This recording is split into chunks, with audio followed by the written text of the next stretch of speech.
संगत से सुख उपजे, कुसंगत से दुख हो।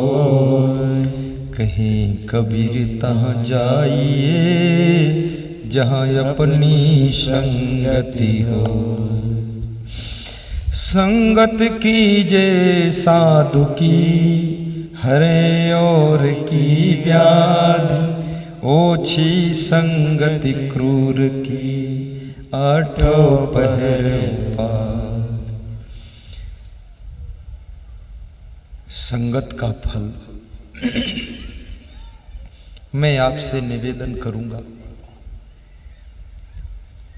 कैकेयी महारानी है, लेकिन मंथरा की संगत कर लेती है। बुद्धि इतनी बिगड़ जाती है कि जिद्दी स्वभाव हो जाता है, और महाराजा दशरथ को परलोक भेजती है, खुद विधवा हो जाती है। मंथरा की संगत में चली गई। कभी नीच विचार वालों की संगत न करना। आपके पास पड़ोस में भी बहुत महिलाएं रहती हैं, बहुत पुरुष रहते हैं, उनमें भी संगत का सही चुनाव करना। जो आपको अच्छी बात बताएं उनकी संगत करना। जो आपके परिवार में फूट डालने वाली बात करें उनसे थोड़ा बच के रहें। क्योंकि मंथरा अयोध्या में ही थी ऐसा मत सोचना। गांव गांव में मंथरा है, हर पड़ोस में मंथरा है, और इस मंथरा से पूरी धरती थरथरा रही है। ये मंथरा न जाने कितने घरों को मंथराओं ने बिगाड़ा है। और मंथरा केवल लेडीज रूप में नहीं होती, पुरुषों में भी मंथरा है। एक दूसरे को बहकाने का धंधा लोग करते रहते हैं। किसी का बना हुआ संगठन बिगाड़ने में लोगों को बड़ा मजा आता है। धिक्कार है उन शिष्यों को जो गुरु के शरण में रहे और गुरु की सेवा ढंग से न कर सके, गुरु के सारे सिस्टम को न संभाल पाए। मैं तो अपने गुरु के पास में आया, 1 साल बाद ही गुरु को मैंने बोल दिया कि अब पूरा कमान मुझे दीजिए आप, और फिर देखिए चमत्कार। तो बोले तुम संभाल लोगे? अरे हमने कहा जय बजरंगबली बोल दूंगा, आप देकर तो देखो। बोले ले लो, तुम है क्या हमारे पास? हमने कहा छोड़ दो, तुम सब फ्री हो जाओ, जो करना है करो, दर्शन दो। 3 जिलों में मेरे गुरु का प्रचार था, उस प्रचार को पूरे वर्ल्ड में पहुंचा दिया, पूरे वर्ल्ड में। और 7 शिष्य गुरु के पास थे ऐसे, वो 70 की संख्या में पहुंच गए। और गुरु पैदल चलता था। आज गुरु के आश्रम पर 19 गाड़ियां हैं, हर तरह से विकास, और करोड़ों की संख्या में मानने वाले, और लाखों की संख्या में लोग गुरु मंत्र लेकर नाम जपने वाले। गुरु ने कहा कि आपको सिर्फ एक बार मैंने ज्ञान दिया, दोबारा नहीं दिया। दोबारा दे देता तो तुम जंगल भाग जाते। बहुत प्रचंड वैराग्य था। मैंने कहा शिष्य बनने का अर्थ है कि गुरु को हल्का कर देना। पुत्र बनने का अर्थ है माता पिता को हल्का फुल्का कर देना। और बहू बनने का अर्थ है अपने सास ससुर को मुस्कान में बदल देना। ये याद रखना, जहां पहुंचो वहां की दुनिया को बदल डालो, आलसी बन करके मत रहो। ना दिन देखना है, ना रात देखना है, न मीठी और कड़वी बात देखना है, न भूख देखना है, न प्यास देखना है। किसी रोज खाने को न मिले टाइम पर तो सोचना आज व्रत हूं, और किसी रोज पानी पीने को न मिले, इतनी मेहनत पड़ जाए तो सोचना आज निर्जला व्रत हूं। और किसी रोज अगर ओढ़ने को न मिले तो सोच लेना आज गर्म कपड़ों का व्रत ले लिया हूं। और किसी रोज पैदल चलना पड़े तो समझना गोवर्धन की परिक्रमा कर रहा हूं। किसी के ऊपर नाराज मत हो।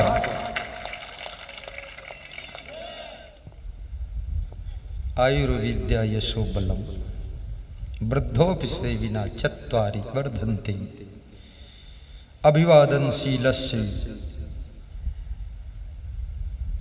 जो वृद्ध लोग हैं वृद्ध कौन है?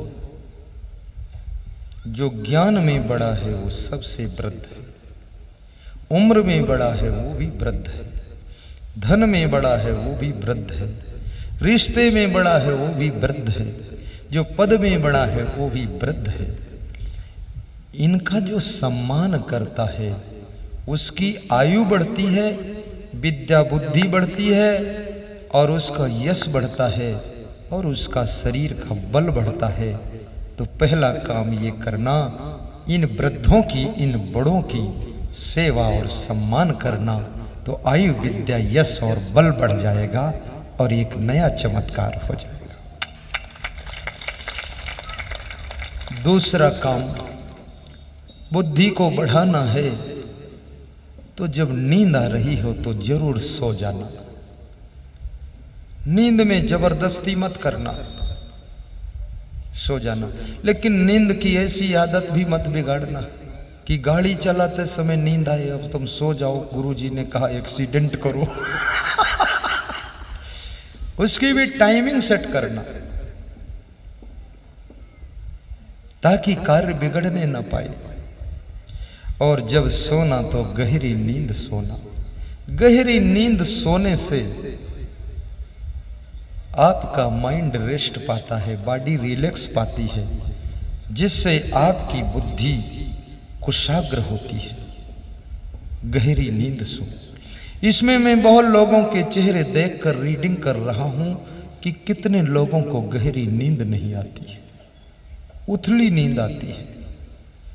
कहीं भूल से आ गई, 2-3 घंटे आ गई, नहीं तो नहीं आती है। सो जाइए। सोना भी एक कला है और जागना भी एक कला है।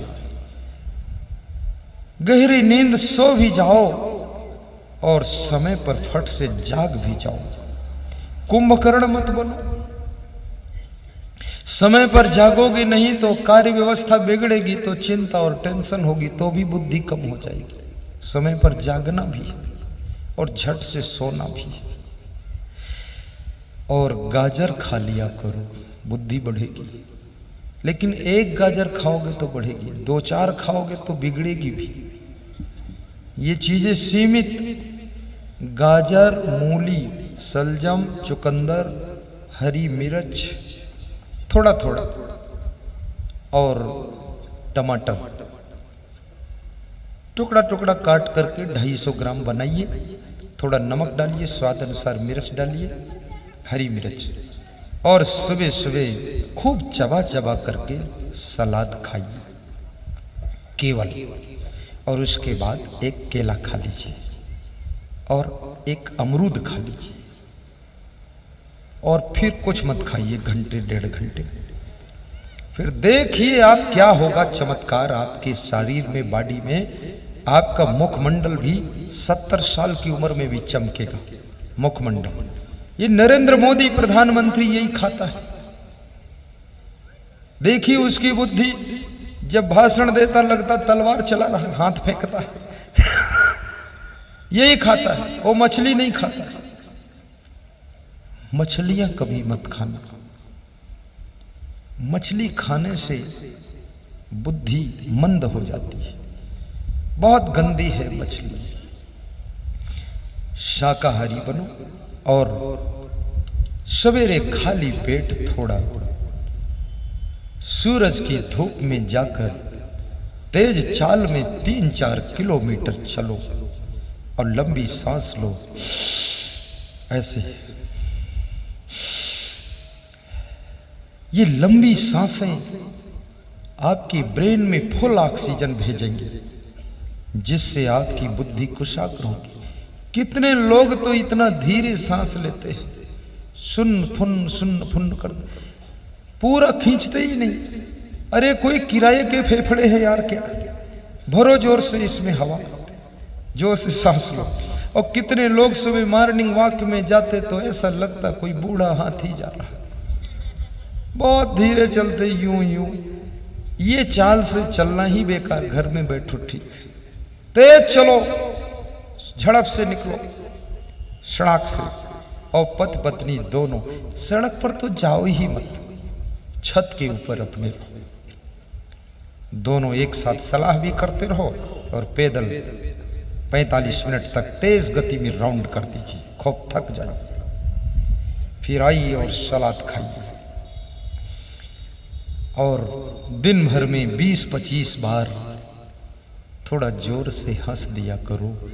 हंसने से माइंड रिचार्ज होता है, बॉडी रिचार्ज होती है, एंडोर्फिन्स केमिकल बनता है और हंसने से वह तत्व हमारे शरीर के अंदर निर्मित होते हैं जिससे हमारी बुद्धि इंटेलिजेंस हो जाती है। जोर से हंसा करो। लोगों को हंसी नहीं आती है,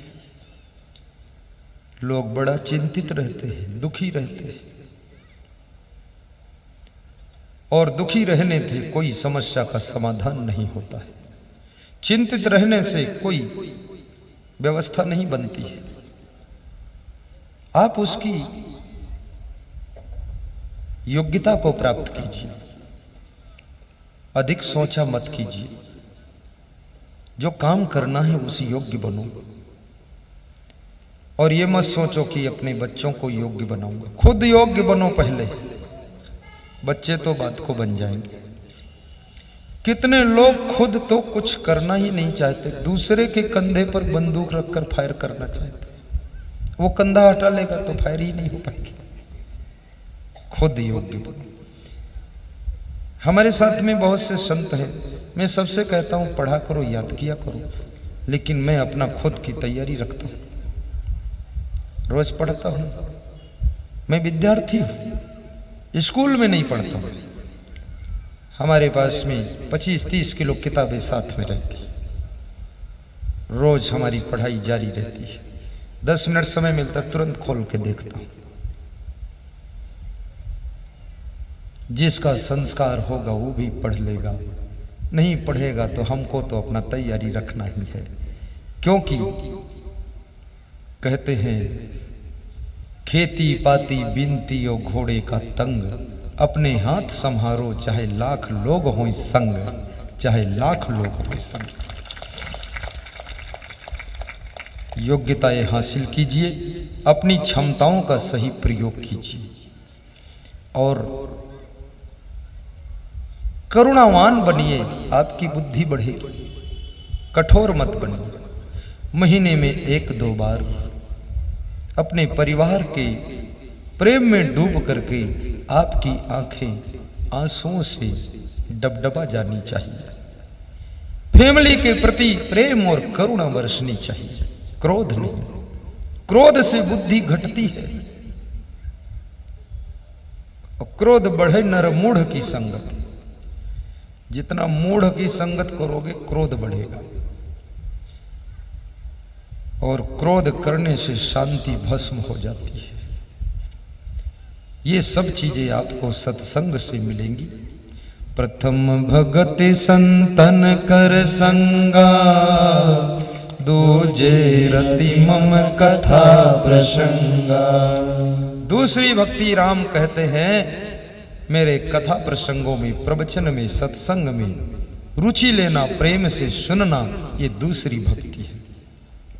तीसरी भक्ति गुरुपद पंकज सेवा, तीसर भक्ति अमान, चौथी भक्ति मम गुण गण, करे कपट तजिगा। तीसरी भक्ति गुरु के कमल रूपी चरणों की विनम्रता पूर्वक सेवा करना। कमल रूपी चरण बताए गए। कमल का मतलब क्या होता है? कमल की जड़ कीचड़ में रहती है, तना पानी में रहता, फूल जल और कीचड़ से बिलग रहता है। जिसका जीवन इस माया मोह के कीचड़ और जल से बिलग है वह व्यक्ति कमल है। जिसके नयन कमल, मुख कमल, कर कमल, पद कमल, जीवन कमल है, मुख कमल है, ऐसे गुरुदेव के चरण कमलों की सेवा करना। सेवा करने का अर्थ क्या? उनके चरण दबाना चाहिए। हाँ, ज्यादा दर्द कर रहे हैं तो दबा दीजिए, लेकिन चरण दबाना ही सेवा नहीं है। उनके ज्ञान का प्रचार प्रसार करना ये सबसे बड़ी सेवा है। और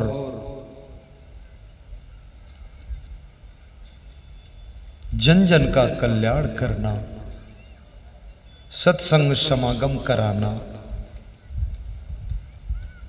गुरुदेव के जो पवित्र लक्ष्य हैं जन कल्याणकारी, उनमें सहयोग प्रदान करना, उनकी जो विश्व कल्याण की योजनाएं हैं, प्लानिंगें हैं, उनमें सहभागी बनना, सत्संग में जाना तो बिछौना भी बिछा देना, प्रसाद का वितरण करा देना, लोगों को पानी भी पिला देना। गुरु की सेवा से जितना पुण्य मिलता है उससे दुगना पुण्य गुरु के भक्तों की सेवा करने से प्राप्त होता है। जो सत्संगी लोग आते हैं उनकी सेवा करने से दुगना पुण्य मिलता है। उनकी भी सेवा करो। गुरु की सेवा इतने लोग कैसे कर पाओगे, क्या करोगे? उनको कौन पानी पिला पाएगा? अब हमारे निकट की सेवा तो कोई करने को पाता ही नहीं है, न कोई पानी पिला पाता मुझको, न पंखा डुला पाता है, कुछ भी नहीं, मेरा बिस्तर भी नहीं लगा सकता कोई भगत। सब हमारे संत कर लेते हैं, तो मेरी सेवा कैसे करोगे? ये जो तुम कर रहे हो ये भी हमारी सेवा ही है। पोस्टर चिपकाते हो वो भी गुरु की सेवा है। आज आगरा सिकंदरा में मैं देखता हूं, पहली बार देखा हूं कि 10 फुट ऊंचाई पर पोस्टर चिपके हुए। पोस्टर चिपकाने वाले बुद्धिमान, मार्गदर्शन देने वाले बुद्धिमान, कि नीचे चिपकाओगे बच्चे फाड़ देंगे, 10 फीट ऊंचे चिपकाओ तो बच्चे नहीं वहां पहुंचेंगे, तो पोस्टर अधिक समय तक लगा रहेगा, प्रचार होता रहेगा। इतना अच्छा पोस्टर चिपकाया है, और जिन्होंने पोस्टर चिपकाया है अपने हाथों से, उन नौजवान बच्चों को मेरी व्यास गादी बहुत बहुत आशीर्वाद दे रही है, धन्यवाद दे रही है। और जिन्होंने चिपकाया है जरा खड़े हो जाइए, उनका दर्शन भी करो। ये देखो बच्चे, वाह! वो एक बच्चा पीछे भी है, धन्य हो। ये 5 पांडव खड़े हैं,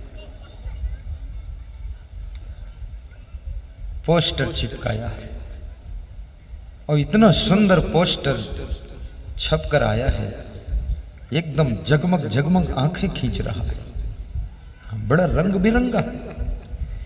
वो छपने वाला भी होशियार है। और जिन्होंने मेरे रहने के लिए अपना मकान दिया, संतोष अग्रवाल जी,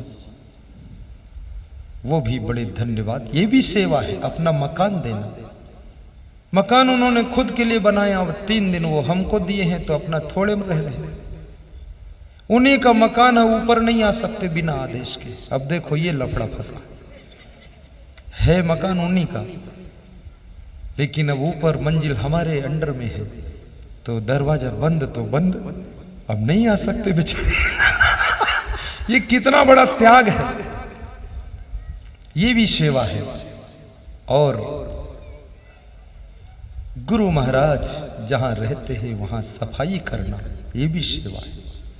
जिस गली से निकले उसको साफ कर देना, राह में फूल बिखराना, ये भी सेवा है। और आए हुए आगंतुकों को अपने घर में आश्रय दे देना। कोई कहीं से आया है उसको निवास देना, कि आप भी रह जाओ, गुरुदेव के भक्त हो, एक कमरा दे दिया, 2-4 लोग ठहरो। सेवा का स्वरूप बहुत बड़ा होता है, छोटा नहीं होता है। अभी उज्जैन में हमारे भक्तों ने और संतों ने संकल्प लिया है कि आश्रम बनाना है। अभी तक ठीक ठाक आश्रम हमने कहीं बनाया ही नहीं, और मुझे टाइम भी नहीं मिलता है। बनाएंगे तो दूसरे लोग ही, भक्त लोग ही बनाएंगे, क्योंकि हम प्रवचन में ही रहते हैं 12 महीने। लेकिन ऐसा आश्रम उज्जैन में बने जहां पर 2 लाख भक्त एक साथ बैठकर प्रवचन सुने, इतना बड़ा टीन सेट का हाल होगा। हमारा ध्यान प्रवचन पर ज्यादा है, और भक्तों के ठहरने के लिए सुविधा युक्त कमरे, हाल, धर्मशाला स्नान के लिए बाथरूम अच्छे, छिप्रा नदी में नहलाने की व्यवस्था, छिप्रा माँ में डुबकी लगाई और भोजन का बड़ा सुंदर प्रबंध। परिचित अपरिचित कोई मतलब नहीं, जो आ जाए सबके लिए द्वार खुला रहेगा, सबको प्रेम दिया जाएगा। और वो आश्रम सबके लिए बन रहा है, मेरा आश्रम नहीं है, वो सच में कहूं तो तुम्हारा आश्रम है और तुम्हारे लिए बन रहा है। हमारे लिए तो आश्रम तुम्हारा घर है, उसी में हमारे 12 महीने बीत जाते हैं, पर तुम जब आओगे तो तुम्हारे आश्रम में वहां 5 दिन 7 दिन रहोगे और कुंभ मेला भी वहीं मनाओगे, वहीं ठहरोगे। और तुम्हारे द्वारा दिए हुए दान से जो जमीन खरीदी जाएगी, उस आश्रम का जो निर्माण होगा, उसमें न जाने कितने लोग कुंभ मेला में आकर के आश्रय प्राप्त करेंगे, उससे उनकी सेवा होगी, वो पुण्य भी आपको प्राप्त होगा। उस आश्रम में सब लोग अपने अपने क्षमता अनुसार, कोई 50 गज, कोई 100 गज, कोई 200 गज, कोई 10 गज, कोई 20 गज, कोई 5 गज। 1 गज जमीन की कीमत 550 रुपये है। 2 गज से कम तो कोई दे ही नहीं रहे हैं। धीरे धीरे कम से कम मेरी इच्छा है 5-7 एकड़ जमीन हो जाए, बस उसको सुंदर सटीक, और हम आपको वहां बुलाया करेंगे साल में 1 बार नहीं 2 बार, और वहां प्रवचन 1 बार नहीं 7-8 बार प्रवचन करूंगा उज्जैन, 10 बार भी कर दूंगा आश्रम पे। और कोई तिथि त्योहार होगा, महाकालेश्वर का दर्शन या छिप्रा स्नान का कोई पर्व होगा, उसमें भी जाकर वहां प्रवचन और भक्तों को आश्रय दिया जाएगा। क्योंकि तीर्थ स्थान है, और तीर्थ तभी महान होता है जब तीर्थ के तट पर कोई सत्संग करने वाला प्रखर महात्मा होता है और प्रवचन देता है, तब तीर्थ की महिमा होती है, तब तीर्थ में जाकर आत्माएं तर जाती हैं। क्योंकि बिना ज्ञान के तरेंगी नहीं, डुबकी चाहे जितनी मारते, ज्ञान सुनना पड़ेगा। अब कितने लोग हरिद्वार जाते, गंगा में नहाते, आधा घंटे में भाग के घर को आ जाते, कहते हो गया सब, हुआ कुछ नहीं। वहां सत्संग में बैठ जाओ। और कितनी जगहों पर तो सत्संग मिलता भी नहीं है, बड़ा मुश्किल हो गया। पर मुझे तो दिन रात सत्संग ही करना है। फूल का स्वभाव होता है खुशबू देना, सूरज का स्वभाव है रोशनी देना, और संत का स्वभाव है सत्संग और ज्ञान देना। यही उसका स्वभाव होना भी चाहिए, ताकि समाज को रोशनी मिल सके। करोड़ों की जिंदगी के लिए मेरी जिंदगी है ये। करोड़ों की जिंदगी के लिए, जगत भर की रोशनी के लिए। ये आराम करने के लिए नहीं, खूब खाने सोने के लिए नहीं कि भंडारा खाते रहो, नहीं।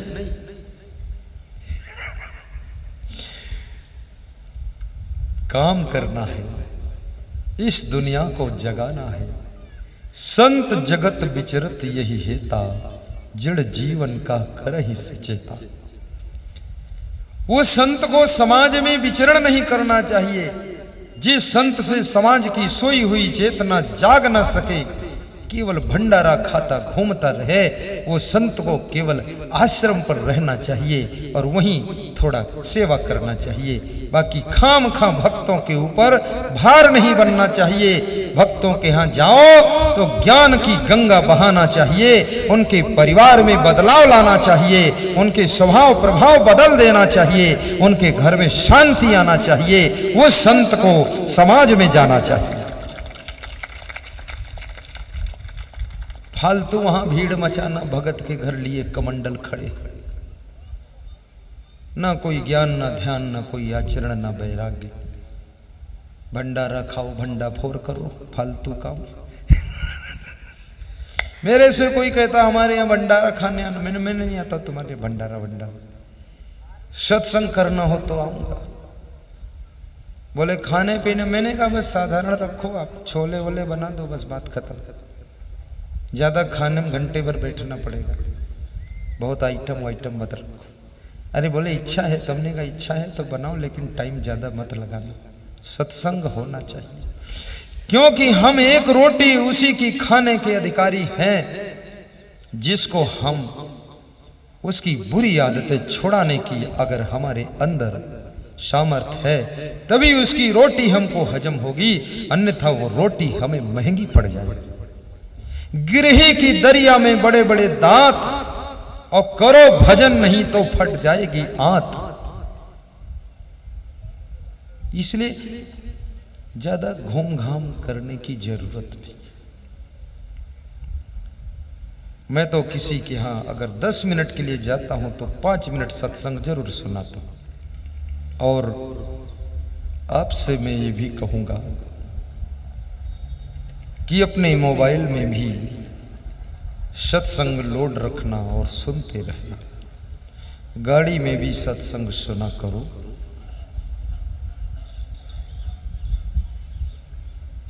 करोड़ों की जिंदगी के लिए संत की जिंदगी होती है। आइए इन पंक्तियों को हम गाते हैं करुणा भाव से।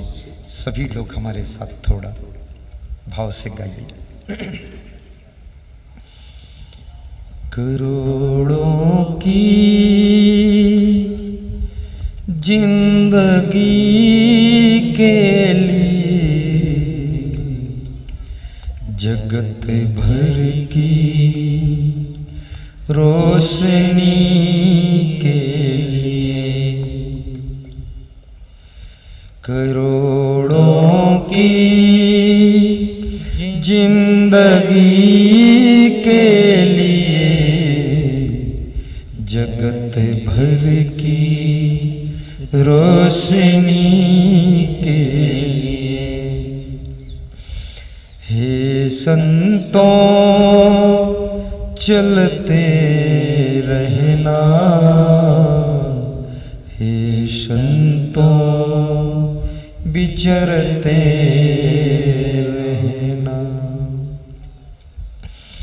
हे संतों चलते रहना, हे संतों विचरते रहना।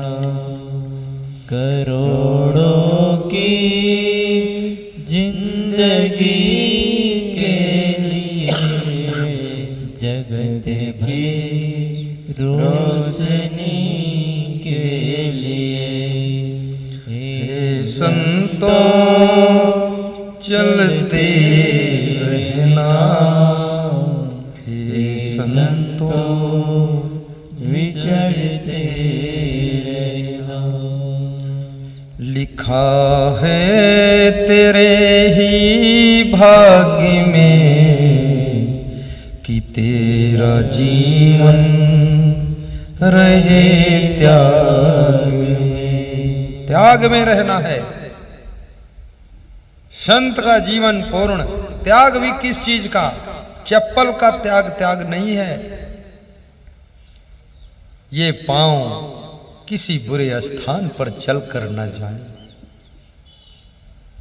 ये हाथ किसी पाप कर्म में सम्मिलित न हो, ये आंख किसी को गलत दृष्टि से देखने न पाए, ये कान गलत शब्दों को श्रवण न करे, ये जिह्वा विषय राग रंग की बात न बोलने पाए। इसका त्याग करना है। कुछ लोग सोचते जो चप्पल ना पहने वो बहुत बड़ा साधु। कुछ लोग कहते जो भोजन ना खाए, बिल्कुल जंगल में मंगल कंद मूल फलाहारी। तो हमने कहा कि जानवर कभी चप्पल जूता नहीं पहनते, कोई महान हो जाते? त्यागी है वो कभी दाल भात नहीं खाते हैं, खीर पूड़ी। त्याग का अर्थ है शब्द स्पर्श रूप रस गंध, ये पंच विषयों के राग रंग को जिसने त्याग किया है उसको त्यागी कहा जाता है, और यही विषय त्याग ही संत की शोभा होती है।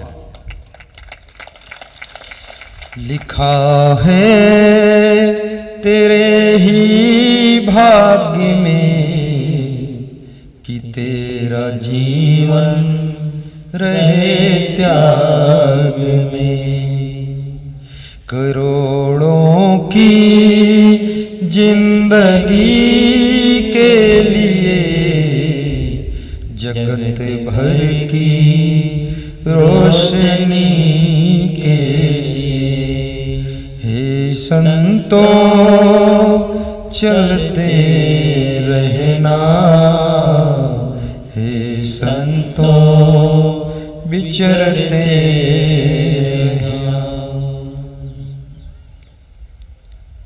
ये 9 प्रकार की भक्ति आपको सुनाई गई।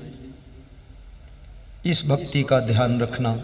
संत कबीर कहते हैं, अरब खरब लो द्रव्य हो उदय अस्त्रनो राज, भक्ति महातम न तुले ई सब कौने काज। भक्ति के मूल्य के बराबर राज काज धन दौलत की भी कीमत नहीं है। धनवान बनना गुनाह नहीं है, लेकिन भक्ति विहीन हृदय जब धनवान बनता है तो उत्पात खुराफात में ही फंसता है।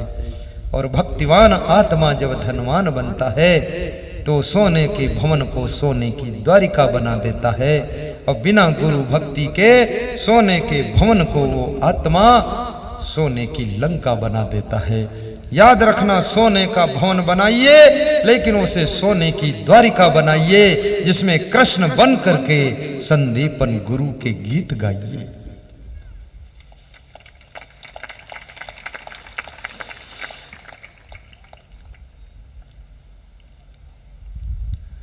आप सब धनवान भी बने, महान बने, गुणवान बने, बुद्धिमान बने, ऐसी व्यास गादी शुभकामना कर रही है।